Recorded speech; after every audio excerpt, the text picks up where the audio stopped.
Capage TV. Capage TV. Capage TV. Aza moko ya kati ya Lingwala penza.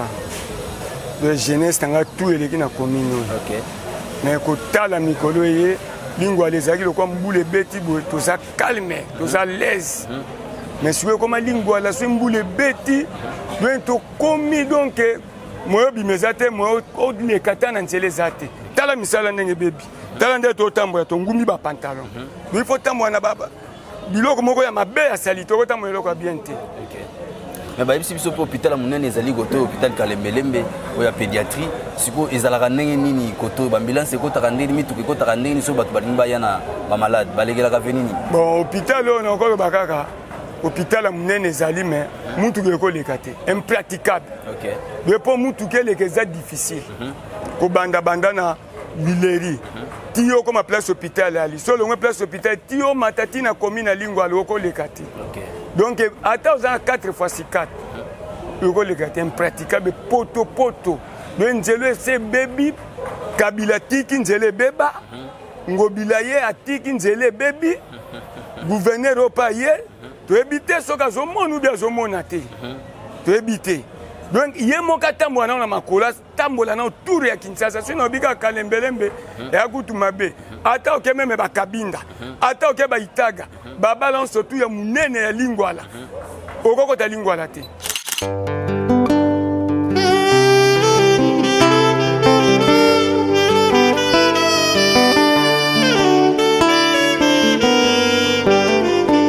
Yakae Bisanga makasi kolo malamu Yesu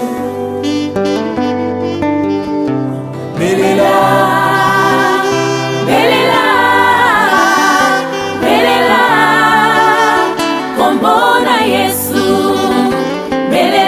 bomoni mayo bomoni umukie se boya kido mayo ndenge badai ko sala ko banda awa ti kuna mai na mai to kanga to twangolo ekasi siko nini bogo senga na bakonzi ya mboka particulièrement na gouverneur de la ville ezali boyemo na mboka Daniel Bumba o azali na gestion en ville à Kinshasa nini bogo senga na ye pour na sela bino koto bon biso to senga kaka ye moko lisusu na moi oyo akita akotala solution ya Kalembelembe akotala solution ya Kalembelembe asala yango sikoyo ndenge basali ba presse mosusu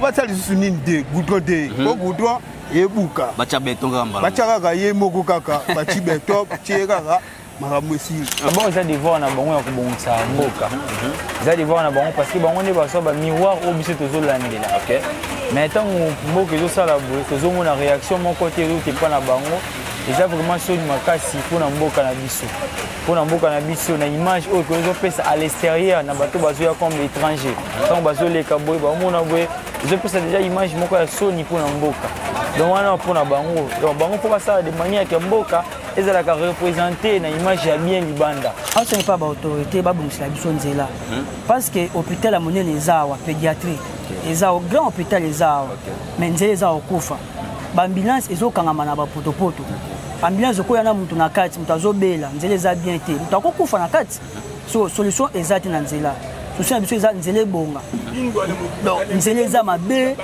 mpo ozomona kaka awa so okoti na baveni mosusu donc somo yebisa biso nono banda yo botami mpo ozokola badifficulté nini yokutana yango na Lingwala en fait que tato botamaka Lingwala vraiment ezalaka commune moko ezala vraiment kitoko makasi bato ebele babano fesite Lingwala en plus mpe ezalaki commune moko bato ya poto bato ya minene babano fesite kovana nango mais en fait que na mitan oyo vraiment ekomi commune moko ekomi na soni mpo bavana esu na Lingwala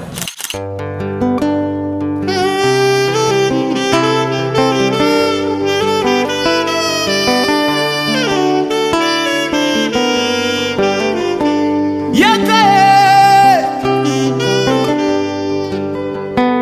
Bisanga makasi kolo malamu Yesu Belela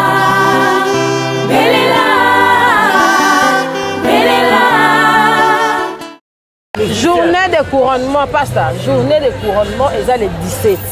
Bana ISP Gombe, Basili Cyclas, tous en Abaron Awa. Parce qu'on a Sultan River, ils ont encore la VIP. Droit d'entrée, ils ont $40. La Kitambo. Nous sommes à Kitambo magasin, Sultan River, ils ont Pembe Niwana. Pasteur, on a bateau Basili ici. On va aller à un cadre VIP. On va aller à un problème est bon, c'est une comprendre. Jour le 17, tu vas à la Bisson Nyonso, na hôtel River, na Sultan. 3 d'entrée c'est simple, $40. Ça bon côté. Yango ala papa. Donc ça c'est une chiquite, ce que nous côté aller tu côté ce terrain pour toi na libanda. Ouais si si que ça le comme ce qu'on a permis au côté terrain. OK. Terrain ça Moussa Moussala. Oh yoko la kina kaso la qui ba misa pique non c'est ce qu'on a bout na boulot. OK. Le 17e ça va encore Rosa. Boya to Rosala. Ba témoin, ba camarade ndeko, ba famille ndeko. So bo linga pe ndeko na mdenga si chiki boya mo sanga. Yango dans l'hôtel River. C'est 17. Vous avez la vidéo aux annonces, tout aux opposés. Le Ngamoro témoin dans Rosala. Le président va challenger. Le roi de terrain, il faut coaching, il faut Alléluia, Amen, Alléluia, Alléluia, Amen, Alléluia. Bien aimé dans le Seigneur, le rendez-vous est pris. Rendez-vous à Moko. 1er décembre. Le 1er décembre. Italia Power Service, Azoé Labisso, le frère Michel Bakenda. Nous allons clôturer l'année de la présence de Dieu. Nous serons donc dans la salle Muspers Perico. Je vous invite à prendre part à ce grand concert où je serai accompagné avec tout mon groupe. Les billets sont déjà disponibles. Merci d'acheter. Venez de partout. Vous êtes à Paris, Bruxelles, vous êtes à Liège. Venez de partout. Ça sera pour ma toute première fois de faire un concert à l'espace Schengen. Le 1er décembre en Italie. Baya ebele. Et non pour la frère Michel Bakenda, mais pour la Kokumisa Nzambe Oyo, à commission quand même, en décembre, Mingi souffre de vie exacte. Mingi attend les premiers en Ouamouni. Mais Yonde Konanga aux Italie, Ozana Pembeni à Italie. En tout cas, rendez-vous les amis le 1er décembre. Alors je serai très content de vous compter parmi les noms. Que Dieu vous bénisse. Yaka Kokumisa Nzambe. Yaka connaître la ye, yaka kokumisa ye na bakombo nyonso à travers mon salinaye le frère Michel Bakila. Numéro ezana parce que billetterie est déjà ouvert, somba bien na ye. Contactez biso na numéro oyo. Nzambe akozanga te kopambola yo le 1er décembre. Lobikara, mille merci. Que l'Éternel vous bénisse.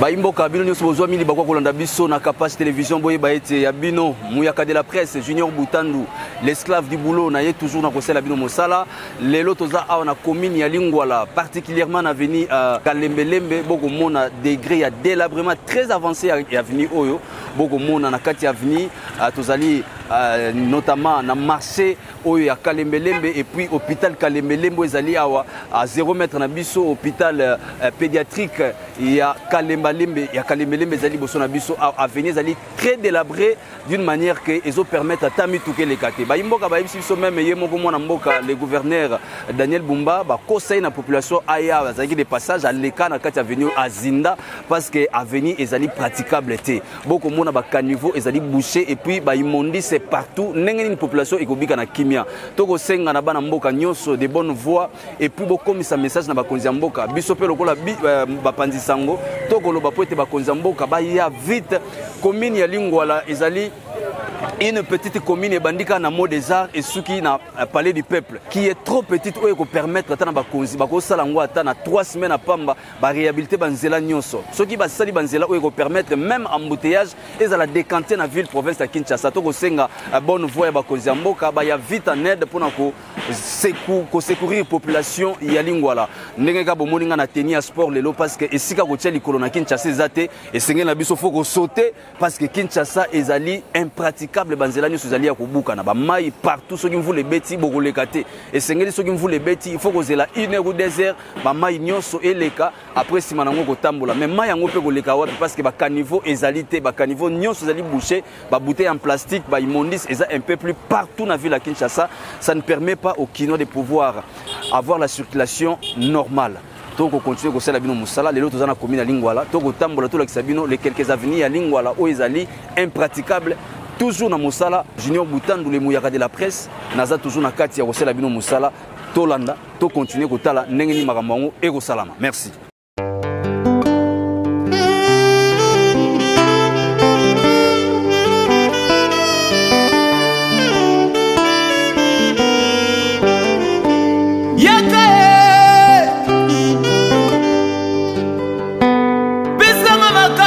Kolo malamu oh Yesu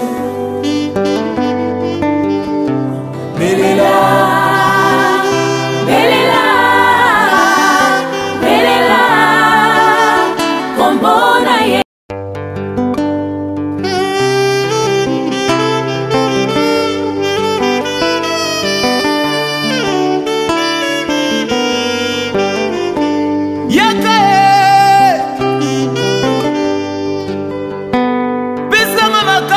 Kolo malamu oh Yesu Belela Belela Belela Kombona Yesu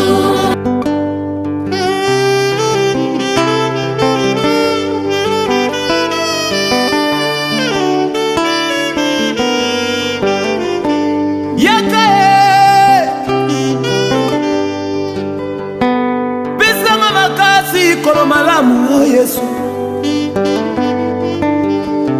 Belela Belela Belela Kombona ye Tozana commune nini commune ya Lingwala tozana commune ya Lingwala na direction nini direction dans avenue Kalembelembe référence Wileri. Voilà, nous en avenue Kalembelembe référence Wileri.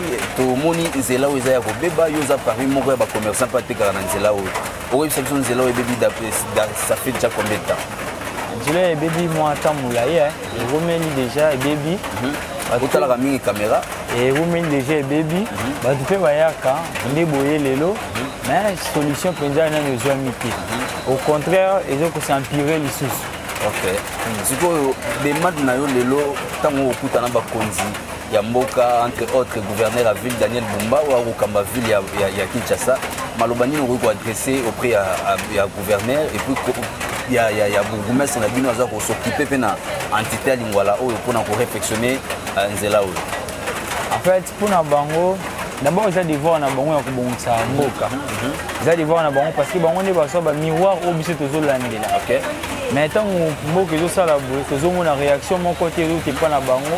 Ils ont vraiment chose makasi pour na mboka na biso. Pour na mboka na biso na image o ko zo pesa à l'extérieur na bato bazo ya comme étranger. Tant bazo le kaboy ba mona boye ils ont pesa déjà image moko ya soni pour na mboka. Donc wana pour na bango. Donc bango pour ça de manière que mboka ezalaka représenter na image ya bien libanda. Une fois tous on a invité spécialement quand il a mboka tant azo circuler aza na mo esengo ya ko circuler na ville na biso. Mais biso ce n'est pas le cas. Biso nous devons circuler azo za souci et puis azo za na mboka même oh yokuda yebeta commencement na ngoto. Vraiment de Kotopesio Matoni mingi na occasion permettre biso tous to arracher interview et pas na. Merci vraiment. Ah merci beaucoup. Ndeko bonjour. Bonjour ma femme. Pesa biso kombo no po ba inoso ba kolanda na poto na Kisasa bayeba to kosolana nani. Comme on a tout dit. OK. Na vani na Kalembele mais numéro 174. OK, oza mona commune Lingwala. Oza mona commune Lingwala. Botamia okoleli pe awa. Botamia na kolela. Yebisa biso no banda yo botami pozo kola ba difficulté nini yokuta na mona Lingwala. En fait ce que tato botamaka Lingwala vraiment ezalaka commune moko ezala vraiment kitoko makasi. OK. Bato ebele babano festé Lingwala en plus pe ezalaki commune moko bato a poto bato a minene babano festé kovana nango mais en fait que na mitan o vraiment et comme commune moko ba et combination pour ba vendre sur na Lingwala. Tozana sur l'avenue Kalembelembe awa to mona nzeleza vraiment très délabré. Est-ce que tant le gouverneur wa uti ko leka Gentini Ngobila akutaki yango pe boye to yende atikeli bino délabrement ya avenue. Monsieur Gentini ngobila akutaka yango en plus pe atiki yango pe soka boye. Donc Daniel Bumba pe ko hérité yango. Ayo Daniel Bumba pe ayo mona yango ka boye kaka. OK, siko nini yo kosenga lokola natif ya Lingwala et puis moko ya grande avenir oyo ezali kalembele mais nini kosenga na ba autorité pona ko ya par rapport ya nzela na bino. Na osenga pas ba autorité ba bungisa biso nzela. Parce que hôpital la monene ezawa pédiatrie. Ezawa grand hôpital ezawa. Mais nzela ezawa kufa. Ba ambulance ezokangama na ba potopoto. Ambulance ko yana mutu na kati mutu azobela nzela eza bien te. Mutu akokufa na kati. So solution ezati na nzela. Solution biso eza nzela bonga. Donc nzela eza mabe. Pozo mona kaka awa so koti na ba venir mususu donc somo. Comment mbuya moke betia donc moyen ezati. Balobaka après la pluie vient le bon temps mais bino après la pluie apparemment ils rendent milelo na milelo. Milelo kuti ya ko sakana te donc ya ko sakana te. Merci bien de répondre à l'interview accordée. Bisoto kotambola toujours kotala ndenge makambo ngo salama na Lingwala. Na sûr ba konzi ba revenir vite pour na koya ko bongisa bino nzela. OK, merci. Merci beaucoup.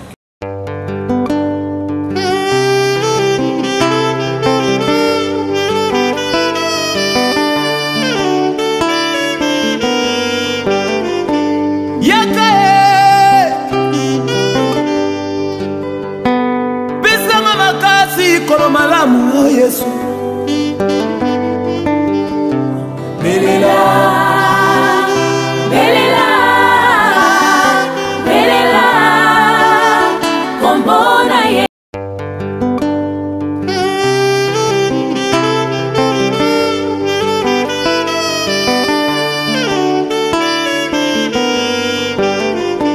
Yakae, bisanga makasi kolo malamu Yesu. Belela, belela, belela, kombona Yesu.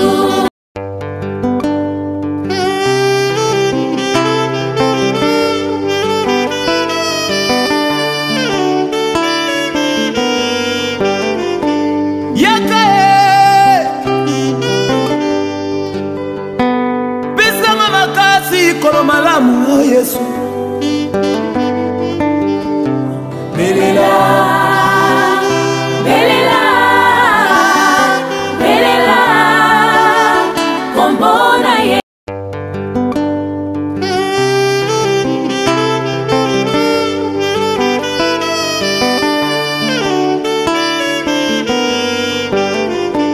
Yakae, bisanga makasi kolo malamu Yesu. Belela, belela, belela, kombona Yesu.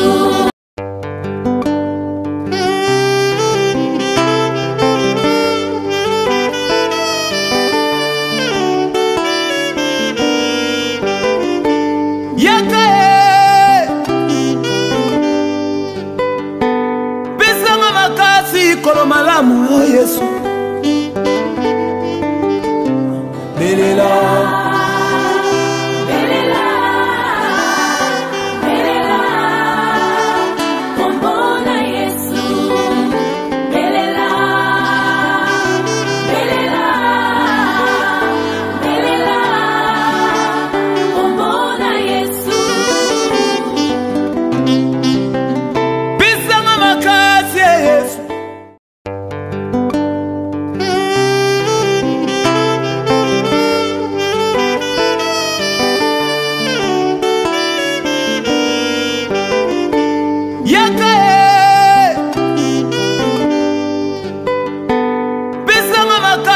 Kolo malamu Yesu.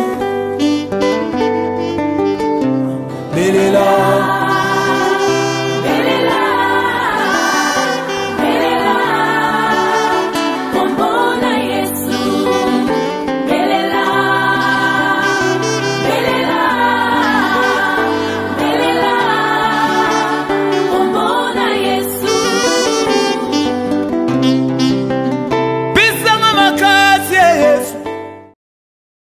Kambote na yo. Ba mbote. Ba nyoso ba kutala yo na mikili ya poto na kisasa ba nimba ba kombo no nani peto mondo na tende service. Bon, nga kombo na nga Jonathan, ba sa su Diogo Milimo. Aza su mécanicien. OK. Bon, c'est là oyo. Ah, tout ça précisément wapi? Bon, tout ça na Kalimbelemi. Na commune. Lingwala. OK. Ba problème ni bozana na kata ya commune Lingwala. Ah, tu as un problème. Ya nzela. Problème sous ya terrassé.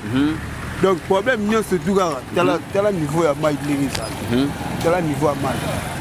Délabrement est venu et ça lit pratiquement combien d'années? Bon, et ça lit 2 ans d'âme. 2 ans d'âme. Jantiningo bilatiki la bino yango. Atika yango. Bumba pa yuko hérité yango. Bumba to ayaka na butu to akanga makwea kabasele. Oh, yemoko akwea kabasele ndeko na. Ayaka na occasion ni na. Ayaka pona aleka. Aleka. Mais ba ebise donc ba monta ba ebise nzele ya te population était nzele zali.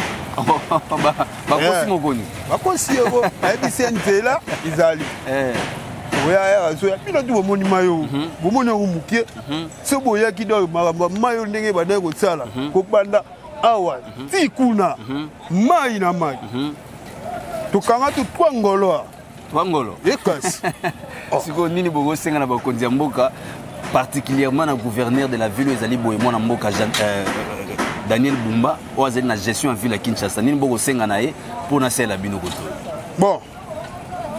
Biso to senga kaka ye moko lisusu na moyi oyo akita a utala solution ya Kalimbeleme.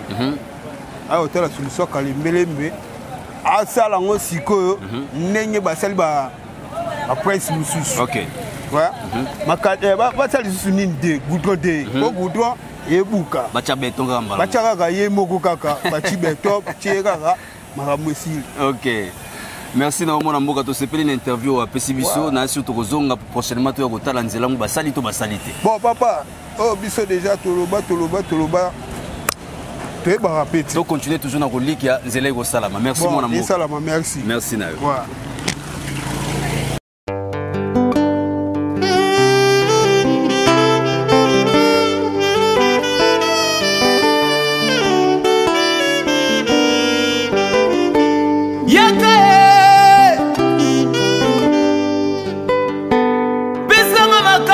Kolo malamu oh Yesu Belela Belela Belela Kombona Yesu Belela Belela Belela Kombona Yesu Pisanga makasi Yesu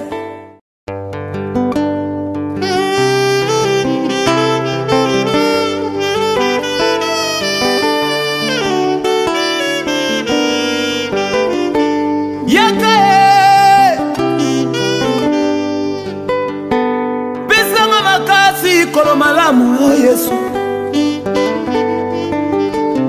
Belela Belela Belela Kombona Yesu Belela Belela Belela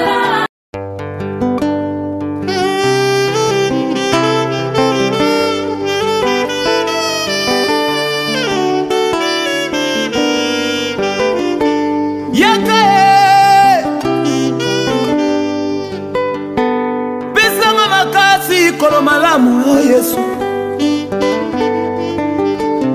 Belela Belela Belela Kombona Yesu Belela Belela Belela Kombona Yesu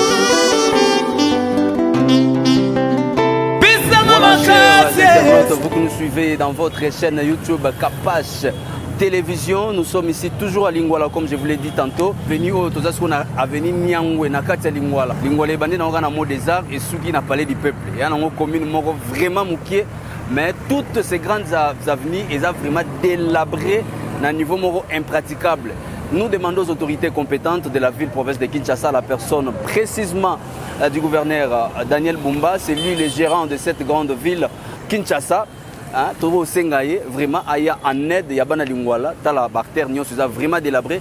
Tovo Sengaye, aya en aide pour que tous les enfants de Lingwala se retrouvent, va venir Nyon, impraticable na niveau Morochata Likolote. Ce qui mboula et beti awa, et c'est la bino bogoma, bino Nyon soit sportif, il faut sauter pour que Obi Managati Amai, ni tete cela.